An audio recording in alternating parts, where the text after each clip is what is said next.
Hello everyone. In today's video we are going to learn some words, new expressions and some examples based on these new words and new expressions. Let's get started. நம்ம பேசும்போது சொல்வோம் இருக்கிறவங்களுக்கும் இல்லாதவங்களுக்கும் இடையே இருக்க இடைவெளி வந்து குறைக்கப்பட வேண்டும். வறுமை வந்து இரும்பு கரம் கொண்டு ஒழிக்கப்பட வேண்டும். உங்களுடைய தொழில் தர்மத்தை நீங்கள் வந்து ஃபாலோ பண்ணணும். அடுத்தது அந்த ரெண்டு பேரும் கை கோத்துட்டு நடந்துட்டு போகிறாங்க. ஸோ இந்த மாதிரியான எக்ஸ்ப்ரெஷன்ஸ் லைக் இடைவெளி அகற்றப்பட வேண்டும், இரும்பு கரம் கொண்டு ஒடுக்க வேண்டும், தொழில் தர்மம், கைகோற்று நடத்தல், ஒரு பக்கம் எப்படி இருக்குது இன்னொரு பக்கம் அப்படி இருக்குது, இதெல்லாம் இங்கிலீஷில் எப்படி சொல்கிறது அப்படிங்கிறது தான் இன்னைய வீடியோ ஒரு எக்ஸாம்பிளாக பார்க்கலாம். First one, professional ethics. Professional ethics அப்படின்னா தொழில் தர்மம். எத்திக்ஸ்னால் மாரல்ஸ்னு அர்த்தம். ஸோ ப்ரொஃபஷ்னல் எத்திக்ஸ் அப்படின்னா தொழில் தர்மம். ஒவ்வொருத்தரும் அவங்களுடைய தொழில் தர்மத்தை ஃபாலோ பண்ணணும் அப்படின்னு சொல்லுவாங்கள்ல. ஸோ அதுக்கு இங்கிலீஷில் every one should follow their professional ethics. Everyone should follow their professional ethics. ஒவ்வொருவரும் அவர்களுடைய தொழில் தர்மத்தை ஃபாலோ பண்ணணும். I follow my professional ethics. I follow my professional ethics. என் தொழில் தர்மத்தை நான் ஃபாலோ பண்ணுறேன். ஸோ ப்ரொஃபஷ்னல் எத்திக்ஸ் அப்படின்னா தொழில் தர்மம், தொழில் தர்மங்கள். Next one, bridge the gap. bridge the gap. கேப்னா இடைவெளி, bridge the gap அப்படின்னா அந்த இடைவெளியை நம்ம இல்லாமல் பண்ணணும், அந்த இடைவெளியை அகற்றணும் அப்படிங்கிறது தான் bridge the gap. இதுக்கு ஒரு எக்ஸாம்பிள் பார்த்தா, the government should take measures to bridge the gap between haves and have-nots. இதில் வந்து haves அப்படின்னா பணம் படைச்சவங்க, இருக்கிறவங்க அப்படின்னு சொல்லல, சொத்து இருக்காங்க, காசு இருக்கவங்க, பணம் இருக்கவங்க. ஸோ ஹேவ்ஸ்.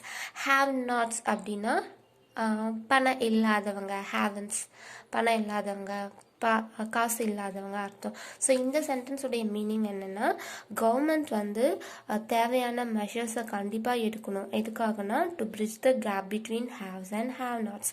இருக்கவங்களுக்கும் இல்லாதவங்களுக்கும் இடையே இருக்க அந்த இடைவெளியை குறைக்க அரசாங்கம் நடவடிக்கை எடுக்க வேண்டும். இது வந்து கொஞ்சம் lengthy sentence, but it is important to know. Next on, urban லைஃப்க்கும் ரூரல் லைஃப்க்கும் இடையில் வந்து இடைவெளி அதிகமாகிட்டே இருக்குது. அந்த இடைவெளியை நம்ம குறைக்கணும். இதுக்கு இங்கிலீஷில்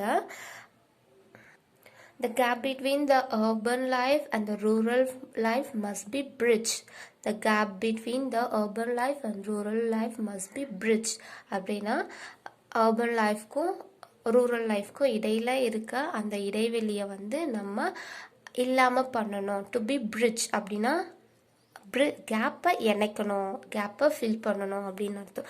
அர்பன் லைஃப் அப்படின்னா நகர வாழ்க்கை, ரூரல் லைஃப் அப்படின்னா கிராம வாழ்க்கை. நெக்ஸ்ட் எக்ஸாம்பிள், இரும்பு கரம் கொண்டு ஒடுக்குதல். ஸோ இரும்பு கரம் கொண்டு ஒடுக்கிறது அப்படின்னா என்ன, வித் கிரேட் ஃபோர்ஸ் அப்படின்னு அர்த்தம். இதுக்கு இங்கிலீஷில் வந்து with iron hand. With iron hand, இரும்பு கரம், அயர்ன் ஹேண்ட். இதுக்கு ஒரு எக்ஸாம்பிள்ஸ் பார்த்தோன்னா, corruption must be eradicated with iron hand. corruption must be eradicated with iron hand. எராடிகேட்னா அப்படின்னா அழிக்கிறது, ஒழிக்கிறது அப்படின்னு சொல்லல. ஸோ இதனுடைய மீனிங் வந்து கரப்ஷன்னா ஊழல். ஊழல் இரும்பு கரம் கொண்டு ஒழிக்கப்பட வேண்டும். அதை நம்ம வந்து கண்டிப்பாக செய்யணும் அப்படின்னு அர்த்தம். ஸோ இன்னொரு example, harassments against women must be eradicated with iron hand. harassments against women must be eradicated with iron hand. பெண்களுக்கு எதிரான அந்த ஹராஸ்மெண்ட்ஸ், வன்கொடுமைகள் வந்து இரும்பு கரம் கொண்டு ஒடுக்கப்பட வேண்டும். ஸோ அயர்ன் ஹேண்ட்னா இரும்பு கரம். அடுத்தது,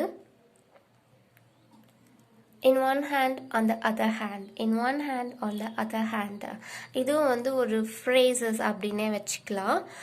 இப்போ நம்ம பேசும்போது சொல்லுவோம், ஒரு பக்கம் வந்து மக்கள்லாம் சாப்பாடு இல்லாமல் கஷ்டப்படுறாங்க, இன்னொரு பக்கம் பார்த்தா பார்ட்டிஸ்லையும் மேரேஜஸ்லையும் சாப்பாடை வீணாக்குறாங்க.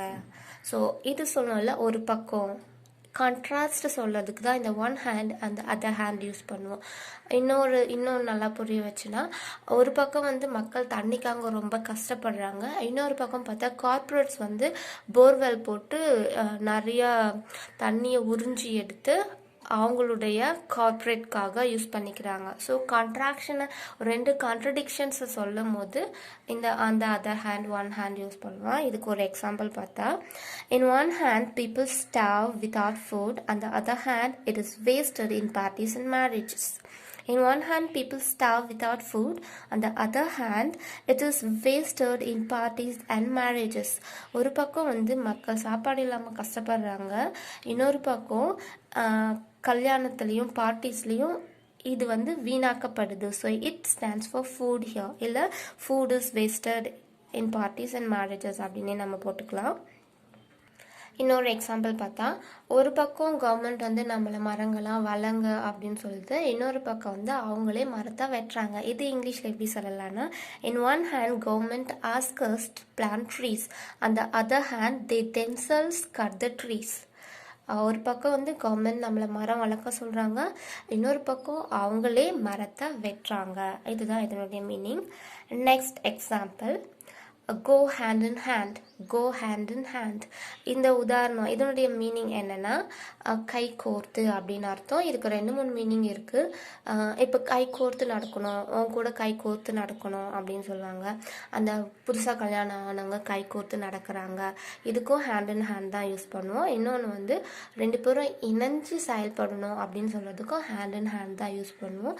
இதுக்கு ஒரு சில எக்ஸாம்பிள்ஸ் பார்த்தா, newly married couples walk hand in hand. Newly married couples walked, fast tense, walk hand in hand. புதுசாக கல்யாணம் ஆன கப்புள்ஸ் வந்து கையோடு கை கோர்த்து நடந்துட்டு போகிறாங்க. ஸோ இங்கே வந்து கை கோர்த்து ஒருத்தர் கையை இன்னொருத்தரை பிடிச்சிக்கிட்டு அந்த மாதிரி அர்த்தம். Next example, it is happy to see children playing hand in hand.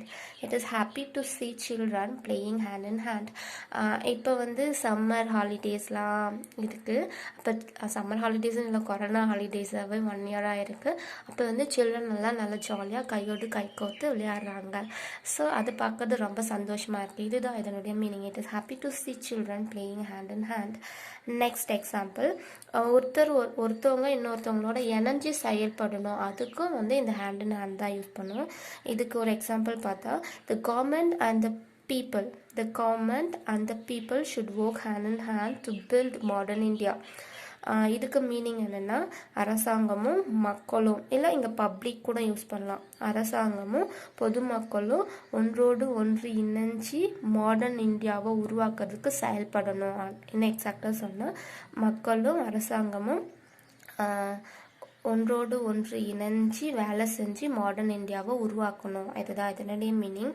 இன்னொரு example, world countries should work hand in hand to prevent earth. World countries should work hand in hand to prevent earth.